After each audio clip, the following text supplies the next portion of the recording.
Okey, bismillahirrahmanirrahim dan assalamualaikum warahmatullahi wabarakatuh. Nama saya Nur Atira binti Ramzan Muhammad daripada PISMP Jun 2020 iaitu Tasel 2. Hari ini saya bersama dengan rakan saya Farah Farhana dan juga Irina binti Maslad akan membentangkan tugasan 2 iaitu pembentangan kumpulan untuk subjek MPU 3122 iaitu hubungan etnik. Saya merupakan pembentang yang pertama dan saya akan memulakan pembentangan kumpulan kami pada hari ini.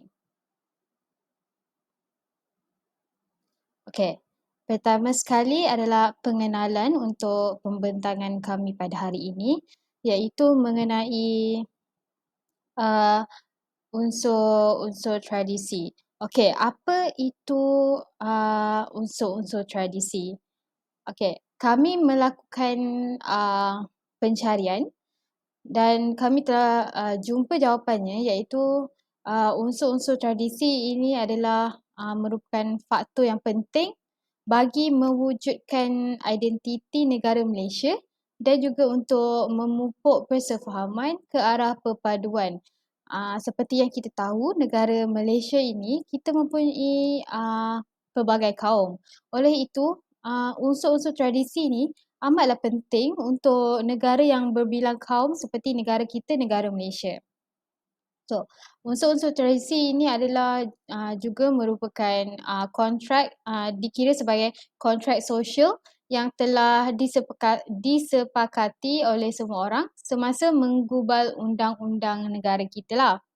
Oleh itu, peranan unsur tradisi ni adalah untuk menstabilkan lagi sistem politik negara kita, iaitu unsur-unsur tradisi ni seperti mana yang kita tahu, ianya dilindungi di bawah Akta Hasutan. Malahan, unsur-unsur tradisi ini dianggap sebagai isu yang sensitif di negara kita yang berbilang kaum ini. Okey, slide seterusnya. Okey, unsur tradisi ni dia meliputi 4 perkara seperti yang kami telah membuat pencarian iaitu pertama sekali ada bahasa, kedua adalah agama, ketiga merupakan pemerintahan beraja, keempat merupakan kedudukan istimewa orang Melayu dan Bumi Putra Sabah Sarawak. Seperti yang kita tahu, unsur-unsur ini amatlah penting bagi mengekalkan perpaduan di negara kita.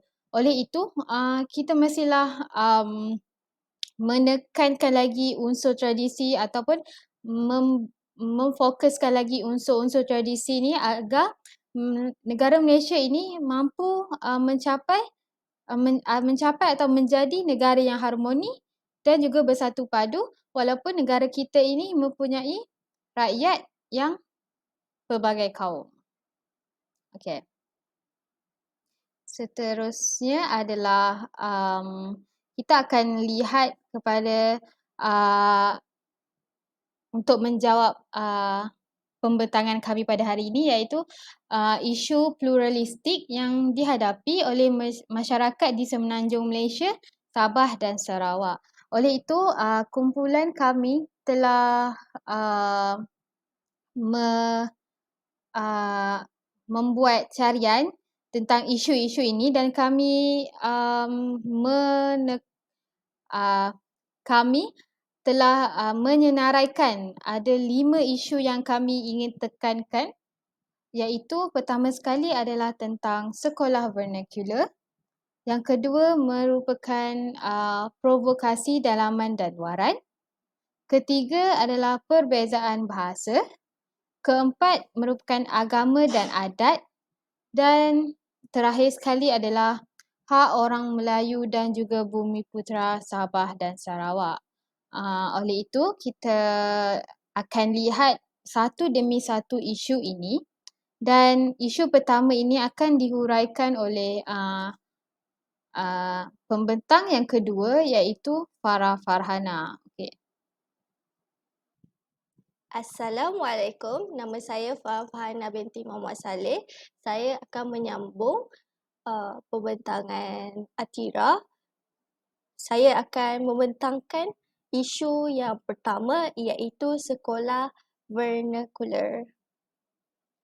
Oleh itu, sekolah vernacular ini telah diwujudkan dan menyebabkan polarisasi terhadap kaum-kaum di Malaysia. Jadi isu ini di mana Penyata Razak pada 1956 memperkenalkan langkah kompromi di mana sekolah vernacular dibenarkan mengekalkan penggunaan bahasa ibunda manakala bahasa Melayu akan menjadi bahasa pengantar utama di sekolah kebangsaan.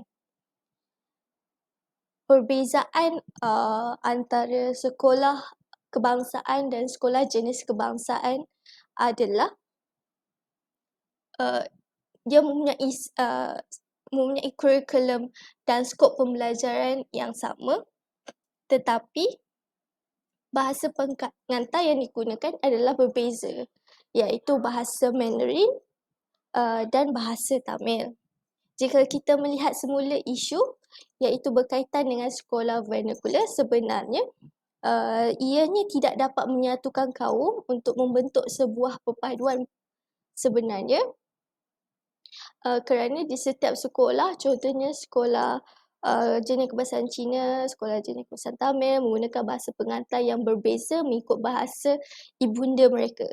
Disebabkan oleh sistem pendidikan yang berbeza-beza ini telah mewujudkan jurang di antara kaum Cina, kaum India dan kaum Melayu. Dan perbezaannya bukan sahaja dari segi bahasa pengantar, tetapi juga terdapat perbezaan sukatan pelajaran antara sekolah Melayu, sekolah Cina dan sekolah Tamil. Ini jelas menunjukkan sistem pendidikan di Malaysia ini berbeza-beza dan ia perlu memainkan peranan dalam mengekalkan kepribadian satu-satu golongan etnik. Dan ini telah memberikan cabaran yang amat besar kepada pemimpin untuk mewujudkan perpaduan di antara kaum di negara kita. Di sinilah pendidikan memainkan peranan yang penting dalam menyatukan semua rakyat berbilang kaum. Lepas tu, seterusnya, oleh disebabkan isu-isu ini telah timbul, terdapat usaha yang dilakukan oleh kerajaan iaitu mewujudkan sekolah wawasan. Apa itu sekolah wawasan? Konsep sekolah wawasan telah diluluskan oleh Kabinet pada tahun 1997. Sekolah wawasan ialah gabungan antara tiga sekolah berlainan aliran dalam satu kompleks yang mana pelajarnya berkongsi menggunakan kemudahan seperti padang atau kantin yang membolehkan mereka berinteraksi antara satu sama lain dan bercampur kaum di dalam satu kompleks. Matlamat sekolah wawasan ini adalah untuk memperkukuhkan hubungan dan perpaduan pelbagai kaum di kalangan para pelajar aliran sekolah rendah kebangsaan dengan sekolah rendah jenis kebangsaan Cina dan Tamil. Seterusnya, adakah usaha ini telah berjaya atau tidak? Bagi pandangan saya, projek ini sudah bermakan hampir 20 tahun dan projek ini masih di dalam projek rintis dan setakat ini hanya 5 buah sekolah sahaja yang didirikan berasaskan konsep sekolah wawasan. Tetapi usaha ini adalah usaha yang bernas yang saya rasa sangat bijak yang mempunyai kemungkinan yang tinggi untuk berjaya. Apa yang lebih penting di sini, penempatan ketiga-tiga aliran sekolah ini dapat dijadikan landasan terbaik untuk mewujudkan integrasi kaum pada peringkat premier lagi. Bab kata pepatah, melentur buluh biarlah direbung. Dari rebungnya. Begitu juga dengan integrasi kaum dan asimilasi budaya yang hanya dapat dicapai seandainya usaha memupuk hubungan serta perpaduan kaum itu dimulakan di kalangan pelajar di sekolah. Proses integrasi dan asimilasi ini seharusnya dibiarkan berlaku secara semula jadi, kerana bila dipaksa ia akan menemui kegagalan. Oleh itu bagi saya ini sangat penting kerana kita memulakan langkah yang kecil dahulu sebelum kita mengubahkan secara keseluruhan. Saya sangat berharap menerusui pelaksanaan konsep sekolah wawasan ini. Saya sangat berharap terdapat interaksi face to face di antara kaum, iaitu kaum Melayu, kaum India dan kaum Cina dapat disemai sejak sekolah lagi. Seterusnya, isu yang kedua ialah provokasi dalaman dan luaran. Apa itu provokasi? Ialah seperti hasutan yang dibuat untuk membangkitkan isu perkauman atau perkauman atau mereka memburukkan antara individu lain yang menimbulkan masalah dan ketegangan antara kaum. Jadi antara usaha untuk mengatasi provokasi yang makin serius adalah kerajaan telah menguatkuasakan Akta Hasutan 1948. Terutamanya selepas kejadian 13 Mei 1969, Akta Hasutan ini telah dikuatkuasakan dan diberikan hukuman yang setimpalnya kepada sesiapa yang telah mengakibatkan porak-porandanya negara. Jadi penilaiannya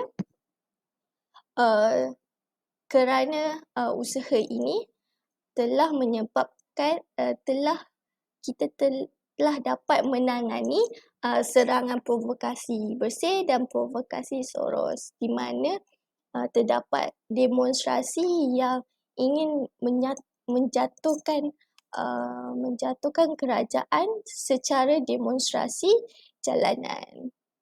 Dan ini telah menyebabkan orang-orang yang telah menyebabkan ketegangan ini ditangkap dan dikenakan hukuman penjara dan hukuman denda yang setimpal dengan perbuatan mereka. Akta Hasutan 1948 ini bagi saya ia mampu menangani isu dan mengawal keadaan negara, terutamanya dalam era media sosial yang makin berkembang. Daripada huru-hara akibat pernyataan yang tidak bertanggungjawab oleh sesetengah pihak atau individu yang telah mencetus kebencian dalam masyarakat dan menyebabkan ketegangan di antara kaum.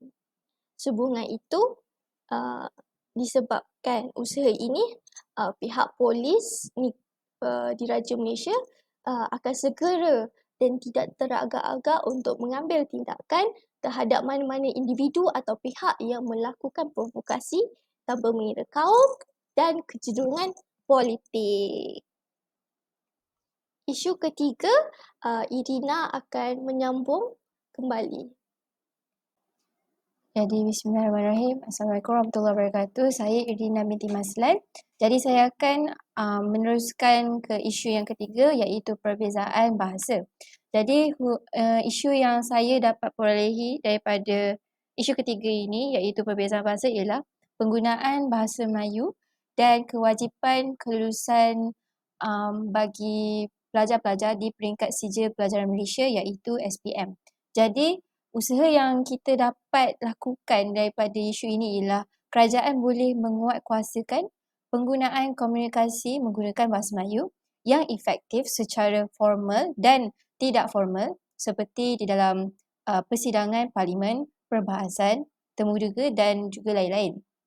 Jadi dari usaha yang kita dapat laksanakan ini, penilaian yang saya dapat lakukan ialah jikalau usaha ini berhasil, iaitu terbukti kerana Dewan Parlimen telah menguatkuasakan penggunaan bahasa Melayu sebagai bahasa rasmi di Parlimen. Jadi orang-orang di Parlimen dia perlu meminta izin oleh Tuan Yang di-Pertua jikalau mereka mahu menggunakan bahasa Inggeris ataupun bahasa selain daripada bahasa Melayu. Hal ini kerana di dalam perkara 152 bahasa Melayu ialah menjadi bahasa kebangsaan bagi pengguna-pengguna di Parlimen dan juga seangkatan dengannya. Ini kerana bahasa kebangsaan ini dapat meneruskan integrasi nasional terhadap apa-apa jua yang dibincangkan dalam Parlimen tersebut, dan ini dapat memberi kesan yang besar kepada pengguna bahasa yang lain sebab mereka dapat menjadikan contoh yang tertinggi kerana mereka adalah di peringkat Parlimen.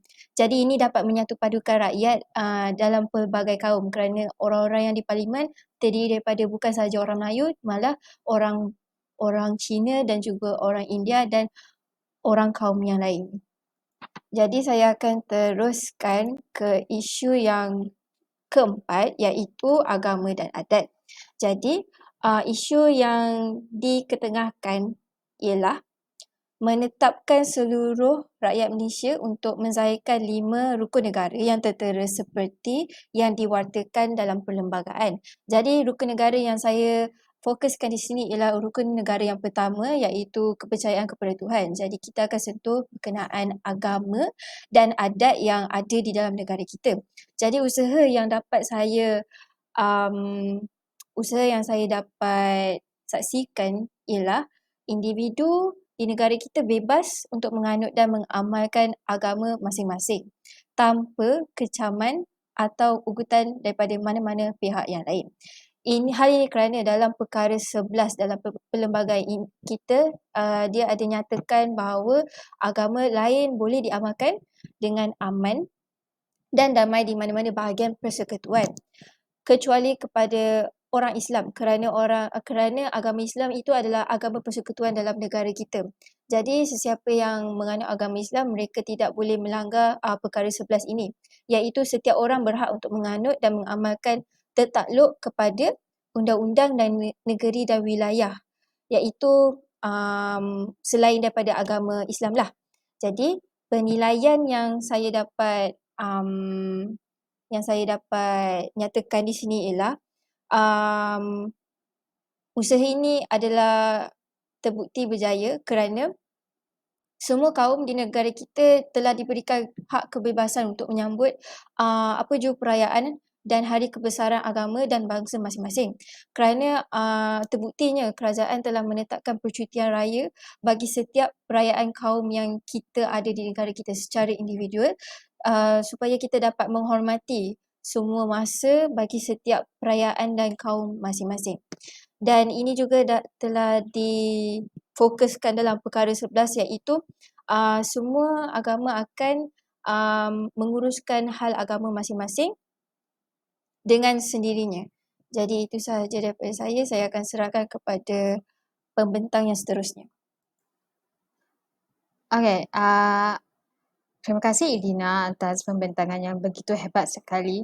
Saya akan meneruskan pembentangan ini dengan isu yang kelima, iaitu isu yang terakhir sekali, merupakan isu hak orang Melayu dan juga Bumi Putera Sabah dan Sarawak. Okey, isu ini merupakan isu yang didapati sangat sensitif bagi rakyat di negara kita yang berbilang kaum. Okey, orang Melayu dan juga Bumi Putera Sabah dan Sarawak ini mempunyai dan mendapat hak dan juga kedudukan istimewa berbanding dengan kaum-kaum yang lain seperti kaum Cina dan India. Hal ini kerana masyarakat hal ini kerana orang Melayu dan juga Bumiputera Sabah dan Sarawak merupakan penduduk asli bagi negara kita. Oleh itu, mereka mendapat hak dan juga kedudukan yang lagi istimewa daripada kaum-kaum yang lain. Okey, usaha yang kita nampak oleh negara kita untuk mengekalkan hak dan juga kedudukan istimewa kaum Melayu dan juga Bumiputera adalah yang di-Pertuan Agong sendiri yang diberi kuasa untuk melaksanakan dasar bagi melindungi kedudukan istimewa orang Melayu dan juga kaum Bumiputera Sabah Sarawak dari segi jawatan dalam perkhidmatan awam, beasiswa, pendidikan, perniagaan dan juga kemudahan khas yang lain. Uh, uh, akan tetapi kaum-kaum lain juga menjadi tanggungjawab yang di-Pertuan Agong untuk melindungi hak-hak mereka yang sah melalui peruntukan lain selain daripada apa yang saya nyatakan di atas tadi. Okey, kita dapat oleh itu saya dapat menilai bahawa usaha yang telah dilakukan berhasil kerana kita dapat lihat bahawa ramai kaum Melayu atau orang Melayu yang mendapat jawatan dari segi sektor perniagaan dan juga jawatan sebagai pegawai kerajaan. Akan tetapi saya ingin tekankan lagi orang Melayu dan juga kaum Bumiputera mereka mendapat kelebihan dari segi pendidikan dan ianya bagi saya, bagi pendapat kami dan juga saya, usaha yang dilakukan ini iaitu untuk mengekalkan hak orang Melayu dan juga Bumiputera menjadi apabila dan juga berhasil apabila kita dapat melihat pelajar-pelajar mendapat pembiayaan dan juga pendidikan yang lebih daripada kaum-kaum yang lain. Sebagai contohnya kita dapat kita dapat lihat bahawa kaum Melayu dan juga Bumiputera ini mereka mendapat jawatan di bawah kerajaan, dan juga peluang pendidikan tinggi di universiti seperti Universiti Teknologi Mara UiTM yang hanya membenarkan kaum Melayu dan juga Bumiputera untuk melanjutkan pelajaran mereka di sana. Oleh itu, isu ini dan juga usaha yang kami dapat lihat dikira berhasil kerana wujudnya universiti dan juga pembiayaan dan juga peluang pendidikan untuk orang Melayu dan juga Bumiputera Sabah dan Sarawak. Dengan itu saya akhiri pembentangan ini dengan isu yang saya bentangkan tadi dan pembentangan ini sudah selesai iaitu kami pun telah menjelaskan kesemua isu-isu yang kami telah jumpai di dalam pembentangan ini. Oleh itu, kami akan meneruskan pembentangan kami dengan sesi soal jawab.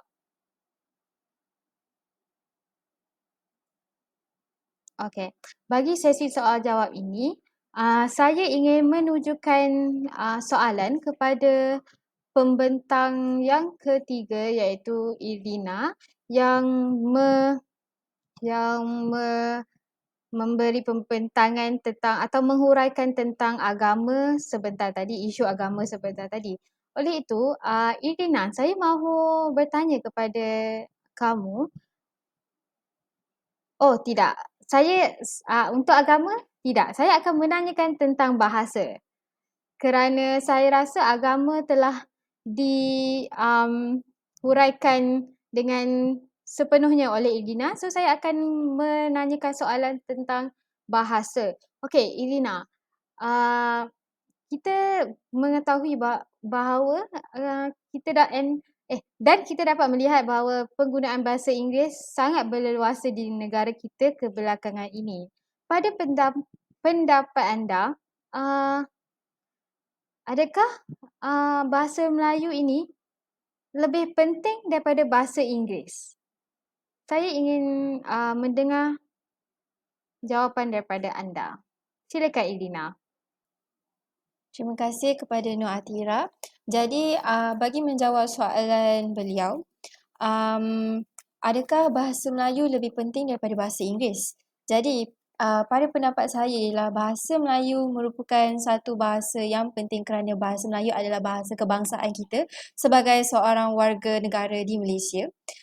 Akan tetapi, bahasa Inggeris juga penting untuk kita perkukuhkan kerana bahasa Inggeris merupakan bahasa antarabangsa kita untuk bahasa antarabangsa dan bahasa pengantara kita dengan orang luar. Jadi bagi saya, bahasa Melayu itu sama penting dengan bahasa Inggeris. Akan tetapi, kita seharusnya memperkukuhkan lagi, memartabatkan lagi bahasa Melayu kita lebih kerana itulah bahasa rasmi kita.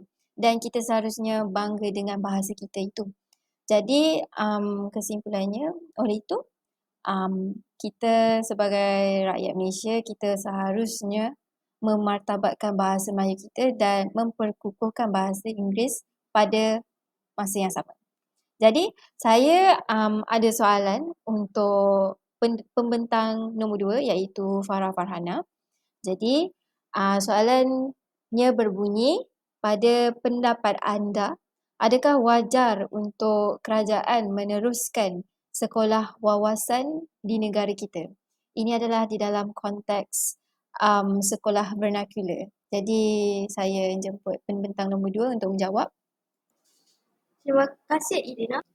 Terima kasih kerana menanyakan soalan sebentar tadi. Pada pendapat saya, kerajaan wajar untuk meneruskan sekolah wawasan ini di negara kita. Kenapa saya kata begitu? Kerana pada pandangan saya,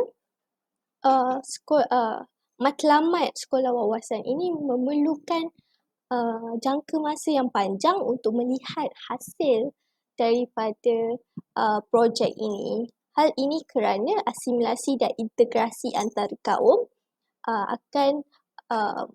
akan berevolusi secara semula jadi yang memerlukan jangka masa yang panjang.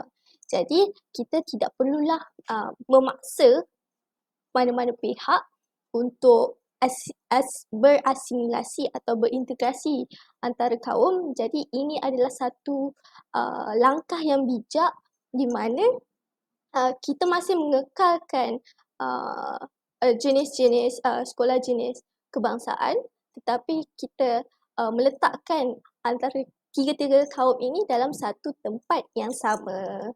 Jadi sekarang saya hendak menanyakan soalan kepada Cik Nur Atira. Pada pandangan Cik Nur Atira, apa lagi hak istimewa yang perlu ditekankan atau difokuskan oleh orang Melayu dan Bumiputera? Okey, terima kasih kepada pembentang kedua iaitu Farah Farhana ke atas soalan tadi. Okey, pada pendapat saya, isu yang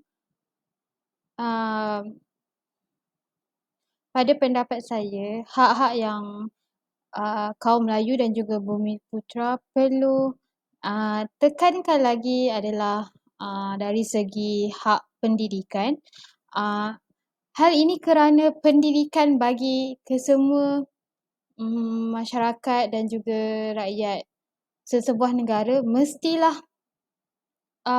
berkualiti. Hal ini kerana pendidikan merupakan teras ataupun tunjang untuk sesuatu negara menjadi lebih maju dan juga untuk dan ini penting bagi untuk merealisasikan kesemua apa yang perlu dikatakan ini? Kesemua perancangan yang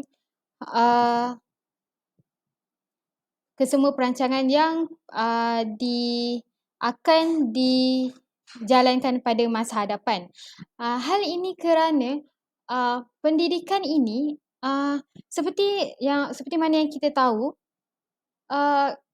tidak ramai kaum Melayu dan juga Bumiputera menekankan sangat pendidikan berbanding dengan kaum-kaum lain.